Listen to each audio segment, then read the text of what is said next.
In this guide, I'm going to show you guys how to fix cannot access live games on your connected television. NFL does not allow live local or prime time regular season games to be streamed on connected TVs.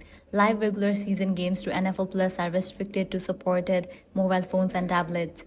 This means that Sunday afternoon local games available in your home market cannot be streamed live through the NFL app on your TV. The same restriction applies to national primetime games, including Monday Night Football, Thursday Night Football, and Sunday Night Football. You also generally cannot get around this restriction by screen mirroring or casting the live game from your phone to your television because digital rights restrictions can prevent the live stream from being displayed on a TV. However, your NFL Plus subscription can still provide several types of content on a connected TV. For example, NFL Network is available as a live 24/7 network feed on supported smart TVs and streaming devices. If you have NFL Plus Premium, you can also watch NFL Red Zone on your TV.